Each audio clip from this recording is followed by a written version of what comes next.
मेरे प्यारे बच्चों, आज के इस वीडियो में हम लोग क्लास 10 के लिए साइंस के न्यूमेरिकल को यहाँ पर देखेंगे।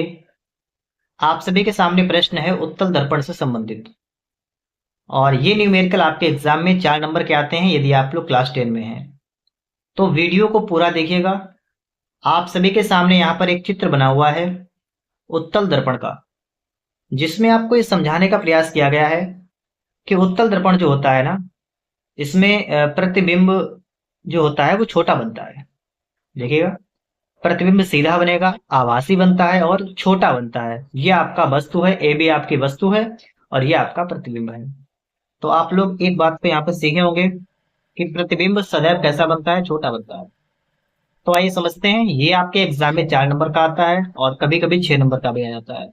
तो हम आपको यहाँ पर इस क्लास में लगातार आपको यहाँ पर न्यूमेरिकल मिलने वाले हैं साइंस के लिए, ठीक है। तो अच्छी तैयारी आपकी यहाँ से हो सकती है यदि आप चाहें तो। अब प्रश्न आपका है कि एक उत्तल दर्पण से 25 सेमी दूर रखी वस्तु का प्रतिबिंब वस्तु की लंबाई का आधा बनता है। मतलब आपको रेखीय आवर्तन बताया गया है। वस्तु से प्रतिबिंब की दूरी, दर्पण की फोकस दूरी ज्ञात कीजिए। ये प्रश्न आपका है और देखेंगे कि किस तरीके से बनता है। देखिएगा क्या लिखा हुआ है कि एक उत्तल दर्पण से 25 सेमी दूर रखी वस्तु, वस्तु की दूरी हमेशा कैसी होती है, यू, हमेशा माइनस की होती है। मैं आपको बता चुका हूं, तो माइनस का हो जाएगा 25 सेमी, ठीक है। आगे देखेगा कि वस्तु की प्रतिबिंब जो है ना, वो वस्तु की लंबाई का आधा बनता है। तो प्रतिबिंब आधा बनता है ना, तो आपको देखिए आवर्धन रखा है कितना, 1/2। और आप लोग एक बात ध्यान रखेंगे कि जो आपका उत्तल दर्पण होता है ना, उसमें वस्तु का प्रतिबिंब सीधा होता है ना। देखिएगा मैं आपको दिखा रहा हूँ, यहाँ पर देखिएगा ये सीधा बना है ना, तो इसलिए यहाँ पर जो है m बराबर +1/2 हो जाएगा, ठीक है। फिर आपसे कहा गया दर्पण से प्रतिबिंब की दूरी, प्रतिबिंब की दूरी मतलब v निकालना है, दर्पण की फोकस दूरी मतलब f निकालना है, ठीक है। अब समझते हैं हम लोग।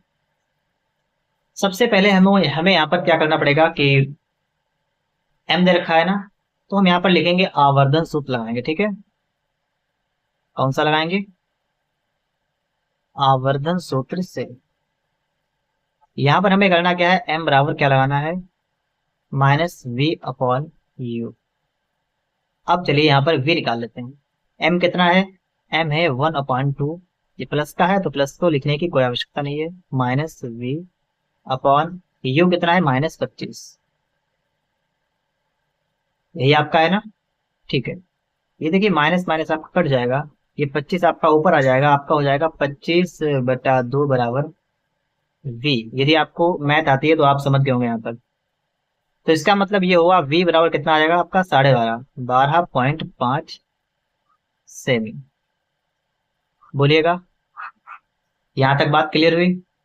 v आपका निकल के आ गया 12.5, ठीक है, और ये प्लस का आपका आया है, ठीक है। अब इसके बाद में हमें करना क्या है, हमें v निकल के आ गया, ठीक है। दर्पण से प्रतिबिंब की दूरी निकल के आ गई है, 12.5 सेंटीमीटर की दूरी पर प्रतिबिंब बनेगा।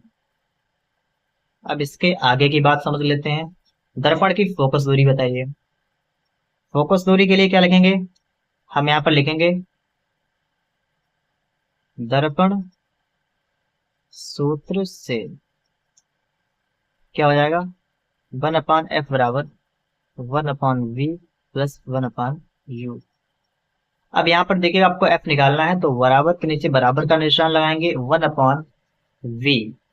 देखिए 1/v की जगह पर आप चाहें तो 12.5 रखें और चाहे तो आप ये रखें 25/2। तो हम यहाँ पर करेंगे क्या, यहाँ पर लिख देंगे 25/2, 25/2, और प्लस कितना है 1/u कितना है, -25, तो इसको लिख देंगे -25। अब इसको हल करेंगे, देखिएगा अब जब सबसे बटे में आपका होता है ना, जब 25/2 लिखा है तो ये दो वाला ऊपर जाएगा बिल्कुल। तो यहाँ पर आपका हो जाएगा 2/25, और ये प्लस माइनस है तो माइनस हो जाएगा -1/25। तो कुल मिलाकर आपका यहाँ पर निकल के आ गया है 2 से 1 गया 1/25, 1/f। तो यहाँ से फाइनल हो गया कि f बराबर 25। बोलिए ठीक है, एफ कितना आ गया, एफ आपका आ गया है 25। यहाँ पर आपसे कहा गया दर्पण की फोकस दूरी याद कीजिए, आप बताएंगे फोकस दूरी कितनी है, 25 सेंटीमीटर आपकी फोकस दूरी हो जाएगी उत्तल दर्पण की। थोड़ी सी बातों का आप लोग यहाँ पर ध्यान रखेंगे, आपसे अगर पूछा जाए आपका जो उत्तल दर्पण होता है उसकी फोकस दूरी कैसी होती है,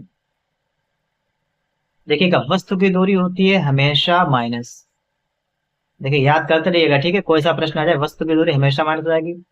अगर उत्तल दर्पण है तो उसमें प्रतिबिंब आपका जो है वो आपका रहेगा प्लस, पॉजिटिव रहेगा, और फोकस दूरी भी आपकी पॉजिटिव रहेगी। देखिए आवर्धन की बात करेंगे वो भी आपको पॉजिटिव ही मिलेगा, ये भी आप ध्यान रखेंगे, ठीक है। तो वस्तु की दूरी आपको नेगेटिव मिलेगी, बाकी सभी चीजें आपको पॉजिटिव ही रहने वाली हैं। यदि आपको नहीं पता था पहले तो आप लोग यहाँ पर समझ लीजिएगा। और एम जो होता है वो होता है रेखीय आवर्धन, मतलब कि जो आपका प्रतिबिंब होता है वस्तु से कितना गुना बनेगा, कितना गुना बनेगा मतलब छोटा ही बनता है, ये भी आपको पता है क्योंकि मैंने आपको इससे पहले बताया। यहाँ पर है देखिएगा, ये प्रतिबिंब है, ये वस्तु है, वस्तु की अपेक्षा उत्तल दर्पण में हमेशा प्रतिबिंब छोटा बनता है। तो यहाँ पर आपको ये बात क्लियर हो गई होगी। वीडियो यदि आपको अच्छा लगा है तो इसे लाइक करेंगे, और प्रत्येक वीडियो में आपको एक सवाल मिलने वाला है और बहुत ही बेहतरीन तरीके से आपको समझाया भी जाएगा। उम्मीद करते हैं यहाँ पर आप लोग समझ गए होंगे। आप लोग यहाँ पर लिख दीजिएगा नीचे इसमें नंबर 1 डाल के कि दर्पण की फोकस दूरी 12.5 सेमी है, और दर्पण की प्रतिबिंब की दूरी 12.5 सेमी है, और दर्पण की फोकस दूरी 25 सेमी है। ठीक है, मिलते हैं किसी नेक्स्ट वीडियो में।